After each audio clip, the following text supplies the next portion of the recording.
Yo, what's going on, y'all? It's Cone, and the game of the year lived up to the hype. Today, we had Thunder versus Cavaliers. It was a battle of both one seeds. OKC comes into it 30-5, best defense in the NBA, one of the best defenses ever on a 15-game win streak, and the Cavs come into it 10-game win streak, and currently the number one seed by far in the Eastern Conference with a record of 31-4. They came into tonight the best offense and on pace for the best season easily in Cleveland Cavaliers history. It was a monumental moment, and originally this game wasn't even supposed to be on national TV. Credit to the NBA, they flexed it into national TV, and they've done a great job of hyping this game up over the past week. Their entire timeline on Twitter has been filled with coverage of what Shai's been doing so far this season as an MVP candidate, what the Cavs have been doing, their historic rise over the course of this season, and really just all the storylines, all the narratives that you need to know coming into this game, the big names. They hyped this up like it was a historic occasion, and it was, because I think this was just the third time ever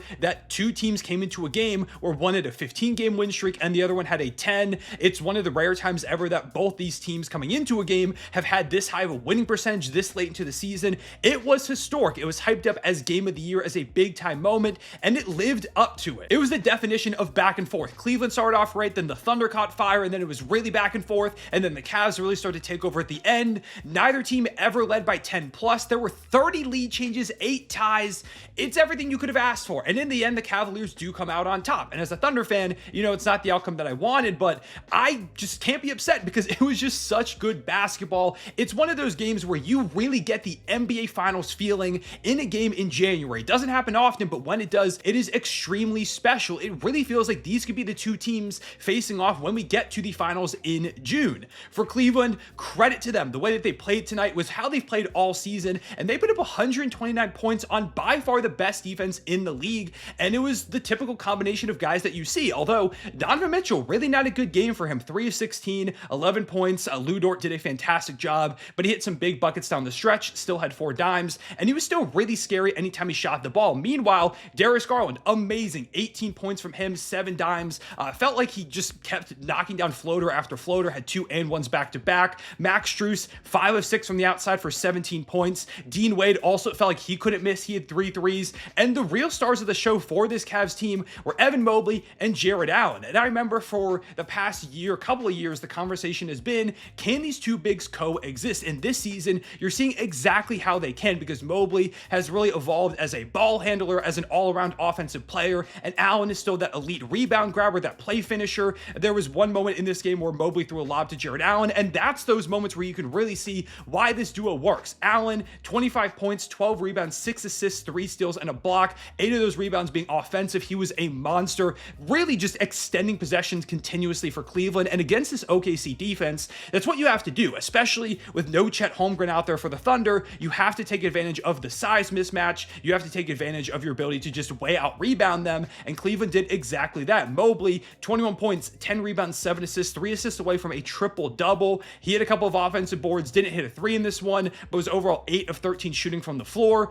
Everybody contributed. The Cavs had 7 guys in double figures, because also Ty Jerome had a takeover in this one. He only played 11 minutes and had 15 points, 6 of 7 shooting, a couple of steals, was poking the ball away, was getting downhill in transition, finishing through contact. He's been so good off the bench. He's been that bench guard they've been looking for a while, and this team just continues to roll. With this win, they are 32-4, which is completely absurd. I'm gonna do the live math here. They're currently on pace for how many wins? It's 72.8. They're right there on pace to try and match the Warriors for 73 wins. Now, ultimately, I don't think they get there. I don't think they would push for it. And all it takes is a couple of losses on like the second half of a tough back-to-back, and suddenly you're nowhere near the pace anymore. So I don't think they get there, but they're pretty clearly going to set the franchise record for wins. And they're just such a well-oiled machine. Kenny Atkinson, clearly the coach of the year at this point. Like, Jamal Mosley is another guy in conversation for me, because what he's done with Orlando despite the injuries is special, but I can't deny the way that Kenny Atkinson has just revolutionized this offense. The crispness with the way that they play is unreal. Just every pass is on point. It's fast. They're hitting skip passes, finding guys in the corner. It feels like they very rarely make the wrong decision. They just have such a fluidity to them. It almost feels like I'm watching, the beautiful game Spurs out there, the way that the ball flies around the court. It finds the hot hand and open shooter. If you leave a guy open for a second, the Cavs are going to make you pay. Both teams had insane shot making in this one. Like, I don't think either team played bad defense. It's just impossible when some of the shots that were going down in this game go down to really slow down any offense. It's like the typical great defense, but just better offense. And that was a lot of what this game was, whether it was those tough floaters from like Darius Garland or Ty Jerome, or Donovan Mitchell had a crazy dunk down the lane for the Thunder. I know Shai hit a billion really difficult mid-range shots. Isaiah Hartenstein had some really tough, of course, the push-up that he loves to go to. You saw a great bucket from Jalen Williams, where I don't know how he possibly kept his pivot foot down, but he had a couple of great finishes and overall had a fantastic game. Aaron Wiggins had some really good finishes. Like, these are just two teams that have a ton of depth, that execute at such a high level, and you could see that out there on the court. People talk about the ratings being down. You know, this game really didn't have the star power of like LeBron versus Steph or something, but this was by far one of the best basketball games that I've seen played in a long time, and this final series would be something special, especially with the Thunder being healthier, because playing in this game, again, no Chet Holmgren, no Alex Caruso, no AJ Mitchell, and their lack was really felt in this one. Like I said, going up against the Cavs specifically, you've got to have size, you've got to have mobility with the way that Mobley and Allen play, and Isaiah Hartenstein did his best, but ended up in foul trouble, and they had to go small at points, and it's just really hard to consistently get stops if you don't have one of those really high-level bigs. And the Thunder have one really good one in Isaiah Hartenstein, but when Chet comes back and you could then put like Chet and Ihart out there to directly match the double bigs, I think that makes the Thunder a way better competitor for this Cavs team. You also miss his ability in the middle of the zone. The Cavs threw a lot of zone in the fourth quarter at the Thunder, and it really gunked up their offense. Having a guy like Chet who could be that kind of facilitator in the middle, I think would have really opened up the game a lot for them. But credit to the Cavaliers for continuously throwing different looks at this Thunder offense, trying to slow them down,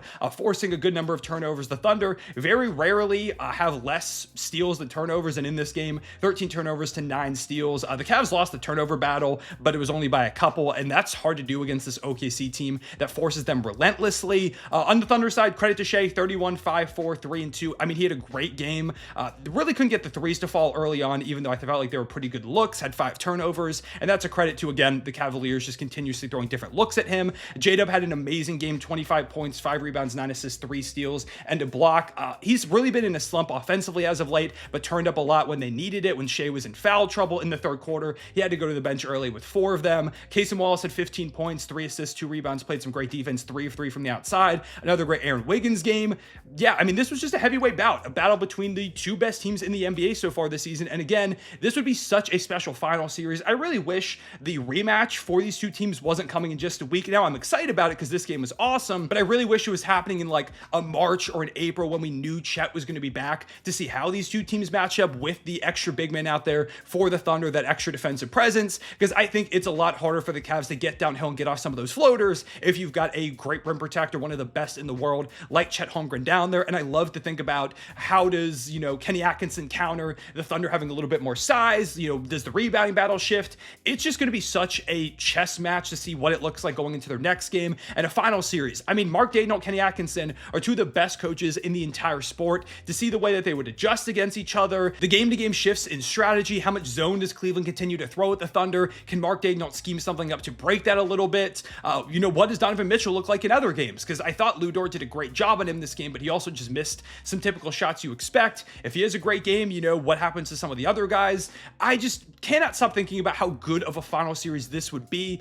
And it's, unfortunate that one of the main things that comes up when people talk about this is, oh, the NBA executives would hate this because the ratings would be terrible.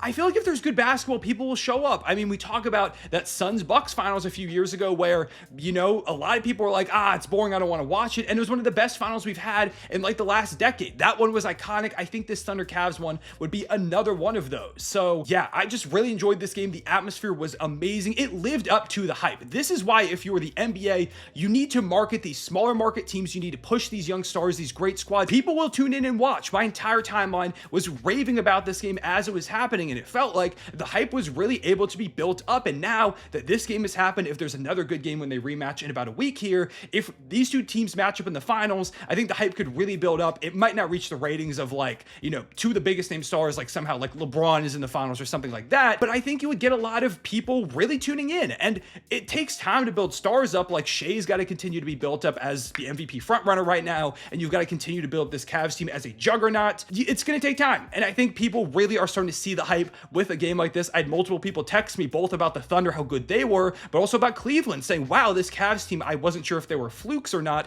but I really see now what they can do, and that's why these games are so important. So it was a lot of fun. Huge credit to the Cleveland Cavaliers. Again, I really hope this is a matchup we see in June, because I would love to see my favorite team go up against them in that potential 7-game series. It would be an amazing finals, and it's just cool to see a couple of small markets at the moment really dominating towards the top of the NBA. There's a part of me that's sad about this Cleveland development happening when it did, because going into last year, I think I projected them to be the 2 seed, and I was like, Cleveland is going to take a jump. I really feel like they're going to build together a lot more chemistry, and they're going to be one of the forces in the Eastern Conference, maybe even a contender.